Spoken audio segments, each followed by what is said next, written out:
Part D. Answer the following questions in a brief. How are the disease cured and controlled now?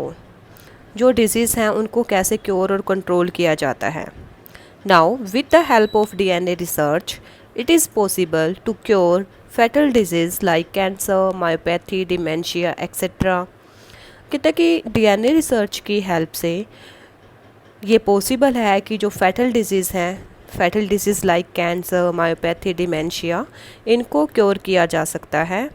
All currently known disease can be cured although new disease still appear on a regular basis. वो कहते हैं कि जो currently known disease हैं उनको ठीक किया जा सकता है, हालांकि जो नई नई बीमारियां हैं वो रेगुलर बेसिस पे आती रहती हैं. With the deployment of nano robots. Deployment होता है कि जब हम उसको इफ़ेक्टिव तौर पर यूज़ करते हैं. कहते हैं कि जो नैनो रोबोट्स को हम यूज़ करते हैं, it is possible to control new disease within hour of their outbreak. कि ये पॉसिबल है कि जो भी बीमारी उस टाइम पे, अगर मान लो कोई बड़ी बीमारी उस टाइम पे हो गई है, नैनो रोबोट की हेल्प से उसको कंट्रोल किया जा सकता है कुछ ही घंटों के अंदर. Question number 2. What did RVW see on the brightly painted wall? How did he respond? RVW ने जो ब्राइटली पेंटेड वॉल थी उस पर क्या देखा और उसने कैसे रिस्पॉन्ड किया. On the brightly painted wall, RVW saw 3 framed photographs with garlands hanging on them. जो ब्राइटली पेंटेड वॉल थी, RVW ने उस पर 3 फ्रेम्स फ़ोटोग्राफ देखी जिनके ऊपर फूल मालाएँ चढ़ी हुई थी. He could somehow recognise the photograph of his wife. उसने किसी तरह से अपनी वाइफ की फ़ोटोग्राफ को तो पहचान लिया, but wandered who the other 2 persons were. But वो कंफ्यूज था कि दूसरे जो 2 लोग हैं वो कौन थे. Question number 3. How has education undergone a change in the last 40 years. वो कहते हैं कि जो एजुकेशन है उसमें कैसे चेंजेस हुए हैं लास्ट 40 ईयर्स में. Education has undergone remarkable changes in the last 40 years.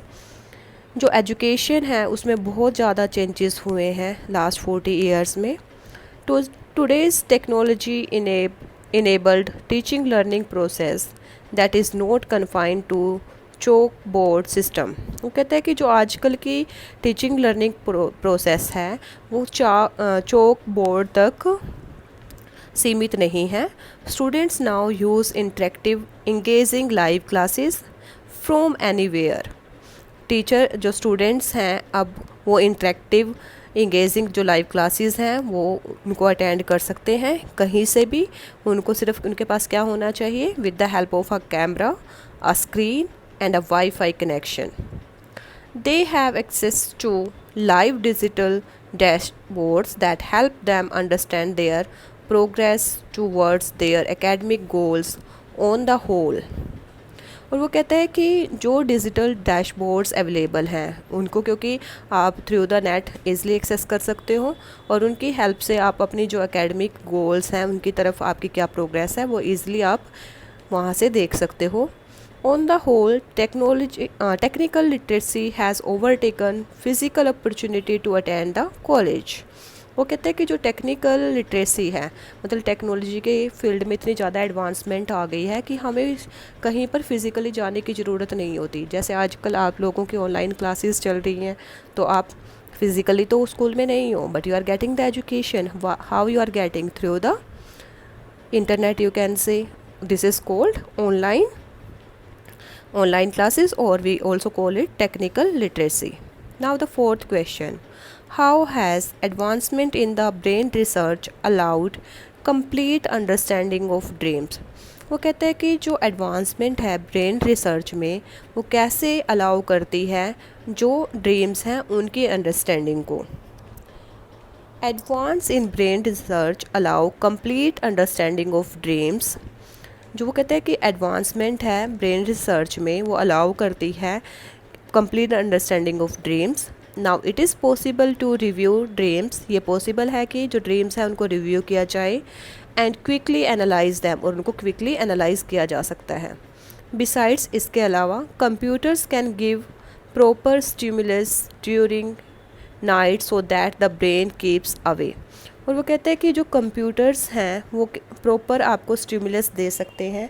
Stimulus होता है जब किसी थिंग को मीन्स आपके माइंड में क्या चल रहा है, जैसे आपने देखा होगा जब कोई सीरियसली इंजर्ड पीपल होता है उसकी बॉडी पे जगह जगह वायर्स ही वो अटैच करके रखते हैं।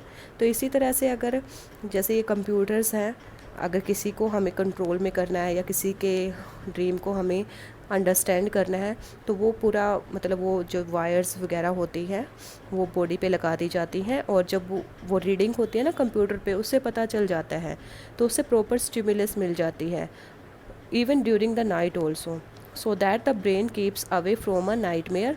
तो वो जो कंप्यूटर है सभी चीज़ों को कंट्रोल कर सकता है, और उसके बाद वो क्या होगा, जो हमारा ब्रेन है उसको जो नाइटमेयर है उससे दूर रखेगा and moves towards a more pleasant dream. और उसको किस तरफ ले जाएगा कि वो एक अच्छे सपने की तरफ उसका माइंड अट्रैक्ट करेगा वहाँ पे। Question number 5, how do people shop in 2050? कि लोग 2050 में कैसे शॉप करते हैं। People in 2050 can shop from anywhere in the world at the click of a mouse. वो कहते हैं कि जो 2050 के लोग हैं वो कहीं से भी वर्ल्ड में, जो चाहे वो कहीं पे भी बैठे हैं, कहीं से भी वो शॉपिंग कर सकते हैं at the click of a mouse. Only at the click of mouse means सिर्फ आपको माउस पे क्लिक करना है। जैसे आजकल ऑनलाइन शॉपिंग की जाती है, डिफरेंट वेबसाइट्स अवेलेबल है, आप कहीं से भी आप अपना मटेरियल ऑर्डर कर सकते हो और आपके पास वो आ जाता है लाइक दैट। दो one can still find brick and mortar type of shopping centres. वो कहता है कि हालांकि अभी भी जो brick and mortar type of shopping centres जैसे शॉपिंग मॉल्स होते हैं उनकी ये बात कर रहा है यहाँ पे, और जो शॉप्स होती हैं कि वो अवेलेबल हैं। Type of shopping centres and online shoppers shopping for clothes can engage robot while can change shape to match the controller's shape।